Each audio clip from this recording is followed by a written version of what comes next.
면역력 때문에라도 당뇨에 걸릴 수가 있어요. 이 면역 체계에 이상이 생겨서 인슐린을 분비하는 세포가 파괴가 되면 당뇨에 걸리게 됩니다. 또 만약 이 당뇨가 있으면 이걸로 인해서도 면역력이 현저하게 떨어지게 됩니다. 아마 당뇨병성 신경병증으로 우리 당뇨병성 알죠. 족저병도 예. 많이 들어보셨잖아요. 네. 이 당뇨발은 문제가 본인 감각이 좀 떨어져 있다 보니까 상처가 잘 생겨요. 근데 이 회복되는 시간이 너무 오래 걸리고 감염이 잘 일어납니다. 그러다 보니까 괴사가 일어나고 이로 인해서 이 족부를 절단해야 되는 상황까지 벌어질 수가 있는 거죠. 그러니까 당뇨가 있으신 분들은 더욱더 면역력 강화에 신경을 써주셔야 합니다. 아니 당뇨 합병증이 굉장히 무섭잖아요. 근데 저희 오빠가 당뇨를 앓다가 합병증으로 간 경화까지 오셔갖고 결국은 이제 돌아가셨는데 와 되게 무섭잖아요. 네, 맞습니다. 실제로 당뇨는 전신에 걸쳐서 다양한 합병증을 부르게 되는데요. 이렇게 심하면 사망까지도 이를 수 있습니다.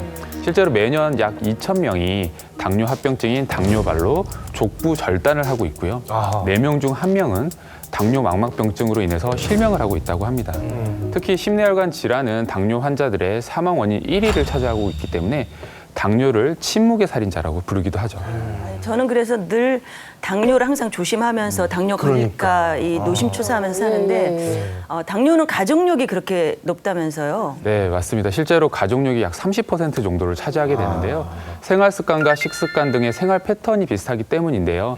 만약에 부모 중 한쪽이라도 제2형 당뇨병이 있을 경우에는 자녀에게서 당뇨병이 발생할 확률이 약 10에서 30% 정도 되고요. 네. 환자의 형제 자매에게 당뇨병이 발생할 확률은 10에서 40%가 됩니다. 그런데 더 큰 것은 양친 모두 제2형 당뇨병이 있는 경우에는 자녀에게 당뇨병이 생길 확률이 약 40%까지도 올라가게 되는 거죠. 저는 좀 다행이지만 네네. 당뇨는 가족력이 없어요. 근데 또 다른 병으로 올 수 있는 것도 있나요? 네, 가족 중에 당뇨, 가족력이 없다고 너무 안심할 수는 없어요. 네, 우리나라 30세 이상의 7명 중 1명이 당뇨병으로 진단되고 있고요. 실제로 이렇게 점점 당뇨 환자들이 점점 증가하고 있는 추세예요. 그런데 이제 자신이 당뇨인지 모르고 지내시는 분들이 약 948만 명 정도로 추정하고 있거든요. 그래서 자신이 당뇨 가족력의 시작점이 될 수 있기 때문에 반드시 점검을 하셔야 됩니다. 제가요 당뇨 전 단계입니다. 그래가지고 우리 가족한테 당뇨를 퍼뜨릴 수도 있는 거네요. 그러니까. 아니 먼저 너 뼈도 아프다 그랬잖아. 8개나 나왔잖아요. 당뇨에 걸리면은 뼈도 아프다고 그러는데 맞죠, 선생님? 당뇨는 인슐린의 분비량이 부족하거나 이 정상적인 기능이 이루어지지 않아서 혈중의 포도당 농도가 높은 상태가 지속되는 걸 말하는데요. 근데 이렇게 혈액 속에 당이 과도해지면 소변을 통해서 칼슘을 배출을 시키게 됩니다.